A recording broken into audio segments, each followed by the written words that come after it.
Hello everyone, this is Shoaib Aftab. आज की इस वीडियो में हम एक बहुत ही कॉमन और फंडामेंटल इशू के बारे में डिस्कस कर रहे होंगे कि यार बायो में आप लोग पढ़ाई बहुत करते हो। बायो में आप कहते हो कि यार जो काफी स्टूडेंट्स ऐसे होंगे जो ये प्रॉब्लम फेस कर रहे हैं कि उन्होंने टीचर का लेक्चर भी ढंग से सुना है, उन्होंने एनसीईआरटी भी ढंग से पढ़ी, उन्होंने क्वेश्चन भी प्रैक्टिस किया, उन्होंने अगर कोई मॉड्यूल था वो भी पढ़ा, लेकिन फिर भी जब मॉक टेस्ट में बारी आई या फिर एग्जाम में बारी आई तो एग्जाम में नंबर या मार्क्स नहीं आ रहे। ठीक है, तो क्या ऐसे रीजन है, क्यों ऐसा हो रहा है कि क्यों अगर आप देख रहे हो कि आपकी क्लास में जो टॉपर है या फिर जो भी अच्छा कर रहा है, आपका कोई फ्रेंड है जो अच्छा कर रहा है, वो भी सेम बुक पढ़ रहा है, वो भी सेम लेक्चर सुन रहा है, वो भी सेम क्वेश्चन प्रैक्टिस कर रहा है, तो क्यों उसके जो मार्क्स है वो पेपर में आ रहे हैं जबकि आपके पेपर में नहीं आ रहे? तो क्योंकि इसमें आई फील कि आप लोगों को चैप्टर वाइज एक बायो में कैसे स्ट्रेटेजी होनी चाहिए, एक यूनिट में क्या क्या स्ट्रेटेजी होनी चाहिए आपको नहीं पता है, तो इसलिए मैं आपको इस वीडियो में बताऊंगा कि चैप्टर वाइज एक एक चैप्टर में क्या क्या चीजें जो है इंपॉर्टेंट है और उस चैप्टर को कैसे आपको पढ़ना चाहिए, कि मेमोराइजेशन कहाँ पे करना है, कहाँ पे आपको कंसेप्चुअल है, कहाँ पे आपको समझना चाहिए, किस चैप्टर को कैसे पढ़े, वो मैं आज आपको इस वीडियो में बताऊंगा। तो चलिए स्टार्ट करते हैं 11th बायोलॉजी से। 11th बायोलॉजी में स्टार्ट करने से पहले मैं आपको बताना चाहूंगा कि यार एनसीईआरटी जो है वो किंग है। हमेशा की तरह हमें यहाँ पे कुछ भी एक्स्ट्रा चीजों पे ज्यादा फोकस नहीं करना है। हम एनसीईआरटी बेस्ड एमसीक्यू बुक्स को प्रैक्टिस आप कर सकते हो। ठीक है, प्रैक्टिस करो स्टेटमेंट बेस्ड क्वेश्चन, एआर वाले क्वेश्चन, जो असर्शन रीजनिंग वाले क्वेश्चन होते हैं जो अभी बहुत ज्यादा आ रहे हैं, क्योंकि स्टेटमेंट बेस्ड क्वेश्चन हो गए, एआर क्वेश्चन हो गए, इनकी प्रैक्टिस ज्यादा नहीं होती है, match the following type question होते हैं। तो ऐसे कोई बुक ढूंढो जिसमें ये सारे क्वेश्चन बहुत ज्यादा है। ठीक है, सिर्फ यही नहीं, हर एक लाइन एनसीईआरटी की इंपॉर्टेंट है और पीवाईक्यूज बहुत ज्यादा इंपॉर्टेंट है, क्योंकि पीवाईक्यू से रिलेटेड जो कॉन्सेप्ट्स होते हैं या फिर जो टॉपिक्स है वो पीवाईक्यू आ रखा होता है, कहीं ना कहीं या तो एग्जैक्ट रिपीट होगा या फिर थोड़ा बहुत उसी टॉपिक में से थोड़ा बहुत चेंज करके वो क्वेश्चन आएगा। ठीक है, अब सीधे बढ़ते स्ट्रेटजी की तरफ।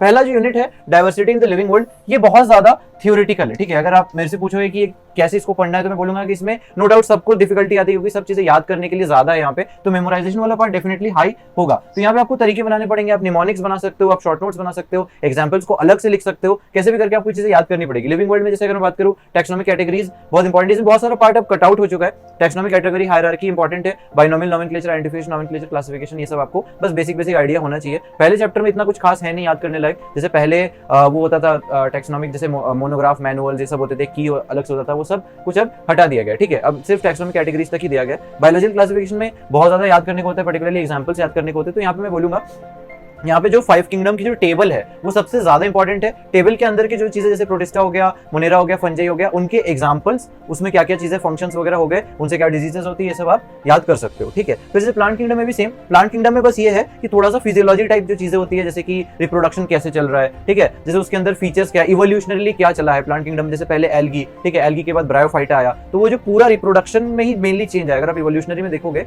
तो जो रिप्रोडक्शन का पूरा फ्लो चार्ट बनता है उसी में गैमेट्स में चेंज हुआ है कहीं पे, ठीक है, कहीं पे पॉलिनेशन चेंज हुआ है, तो कहीं ना कहीं पूरा इवोल्यूशन इसी तरीके से हुआ है, रिप्रोडक्शन पे मेनली बेस्ड हुआ है। तो उस चीज का आपको फ्लो चार्ट डेफिनेटली बनाना पड़ेगा। ठीक है, कैसे सीड बन रहा है, कहीं पे सीड नहीं बन रहा है तो कैसे बन रहा है, ठीक है, फर्टिलाइजेशन कैसे हो रहा है, ये सब का आपको देखना पड़ेगा। ठीक है, और एग्जांपल्स तो यहाँ पे भी इंपॉर्टेंट है। एनिमल किंगडम पे आ जाओ, एनिमल किंगडम में भी इवोल्यूशनल फीचर्स बहुत ज्यादा इंपॉर्टेंट है, कहाँ पे सेगमेंटेशन है, कहाँ पे सीलोम है, कहाँ पे रेस्पिरेटरी सिस्टम किस तरीके से इवॉल्व हुआ है। तो अगर आपको सीक्वेंस याद है, सीक्वेंस याद करना बहुत इंपॉर्टेंट है कि पहला फाइलम क्या, सेकंड फाइलम क्या, ठीक है, इस तरीके से अगर आप सारे आप अगर याद कर पाते हो और फिर आपको पता है कि हाँ ये सीक्वेंस है, सीक्वेंस के बाद आपको पता है कि हाँ ये जो फीचर है वो इसमें है, इसमें नहीं है, ये या यहाँ तक है, तो उस तरीके से आप इसको याद कर सकते हो। इसमें लास्ट में एक एंड में टेबल दे रखी है, तो अगर आप जाओगे एनसीईआरटी के अंदर आपको एक एंड में टेबल दिख जाएगा। अगर आप वो टेबल भी ढंग से याद कर लेते हो ना तो आपको काफी प्रॉब्लम सॉल्व हो जाएगा। तो कई बार लोग पूरा पढ़ने के बाद टेबल पे आते हैं, मैं तो कह रहा हूं कि अगर आप रिवीजन पे आ रहे हो तो रिवीजन में आप उल्टा करो, रिवीजन में आप पहले टेबल को ढंग से पढ़ लो फिर आप टेक्स्ट पे जाओ। ठीक है, तो आपका एक ब्रीफ ओवरव्यू रहेगा। ठीक है, इसके बाद नेक्स्ट पार्ट पे आते हैं मॉर्फो में आ जाओ। मॉर्फो में यार root, stem, leaf, fruit, seed में जितने भी मॉडिफिकेशन है बहुत ज्यादा इंपॉर्टेंट है,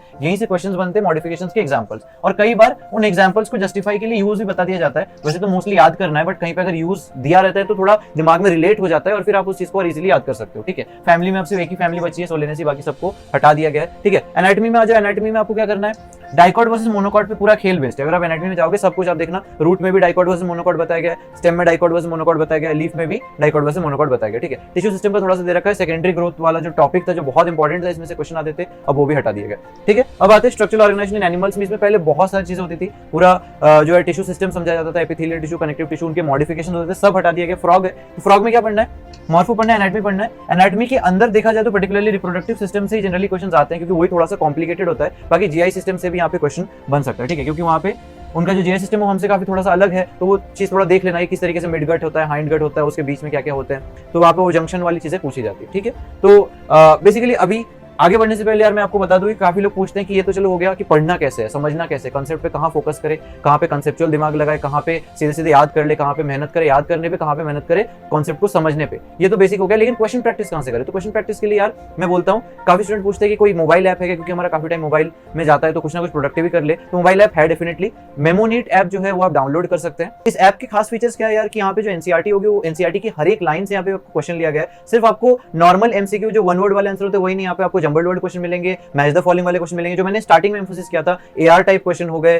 फिर स्टेटमेंट वाले क्वेश्चन हो गए, मल्टीपल स्टेटमेंट्स जो बेस्ड क्वेश्चन होते हैं उस टाइप के क्वेश्चन आपको मिलेंगे। सिर्फ ये नहीं, काफी इन्होंने नए अपडेट में इंटरैक्टिव फॉर्म ऑफ लर्निंग भी ये जो लाए हैं, क्रॉसवर्ड्स हो गए, मीम्स हो गए, पजल्स हो गए, इस तरीके से आपको जो डिफरेंट फॉर्म्स से अगर आप याद करते हो तो वो चीजें आपके दिमाग में बिल्कुल बैठ जाती है। इनका रिपीट लर्निंग टेक्नोलॉजी भी इसमें क्या होता है कि अगर आप आज एक क्वेश्चन को करते हो तो वही क्वेश्चन आपका जो है डिफरेंट टाइम इंटरवल में रिपीट होगा, पहले 3 दिन में, फिर थोड़ा गैप बढ़ जाएगा, फिर 5 या 6 दिन में होगा, फिर और गैप बढ़ जाएगा। तो इस तरीके से स्पेस रिपीटेशन टेक्निक के थ्रू आपके माइंड में वो चीजें याद होती जाती है, और अगर आप कोई क्वेश्चन गलत करते हो तो वो ज्यादा फ्रीक्वेंसी में वो क्वेश्चन आपका बार बार रिपीट होता है। सिर्फ ये नहीं, फॉर्मूला याद करना बहुत डिफिकल्ट होता है, तो यहाँ पे फॉर्मूला रिवीजन सेक्शन अलग से है। सिर्फ फ्लैश कार्ड्स के थ्रू आपको ये चीजें याद करवाई जाती है, जंबल वर्ड के थ्रू चीजें याद करवाया जाता है। फिजिकल केमिस्ट्री के फॉर्मूले और ऑर्गेनिक केमिस्ट्री के नेम रिएक्शन भी आपको याद करने के लिए यहाँ पे अलग से क्वेश्चन दिए गए हैं। लेक्चर वाले यहाँ पे वीडियोस मिलेंगे जो कॉन्सेप्ट बिल्डिंग वीडियोस होते हैं, यहाँ पे फिजिक्स के लिए भी अवेलेबल है। बाकी आपको यहाँ पे प्रीवियस ईयर क्वेश्चंस मिल जाएंगे और टेस्ट सीरीज मिल जाएंगे जो सब्जेक्ट वाइज भी अवेलेबल है, और फिर टॉपिक वाइज जो फुल लेंथ वाले भी जो है वो अवेलेबल। नीट 2023 में 100 आउट ऑफ 100 क्वेश्चन जो बायोलॉजी सेक्शन में आए थे वो मेमोनीट ऐप से ही थे। केमिस्ट्री में देखा जाए तो 48 आउट ऑफ 50 क्वेश्चन, और फिजिक्स में 45 out of 50। 3 lakh plus students इस ऐप को डाउनलोड किया, 20 मिलियन प्लस क्वेश्चंस की जो प्रैक्टिस की गई। आप इस ऐप को डाउनलोड कर सकते हैं, नीचे दिए गए लिंक में डिस्क्रिप्शन में सब डाल दूंगा, और मेरा कोड भी यूज कर सकते हैं SOIP300, इससे आपको एडिशनल डिस्काउंट मिल जाएगा अगर आप सब्सक्रिप्शन लेते हैं। तो आते हैं वापस टॉपिक की तरफ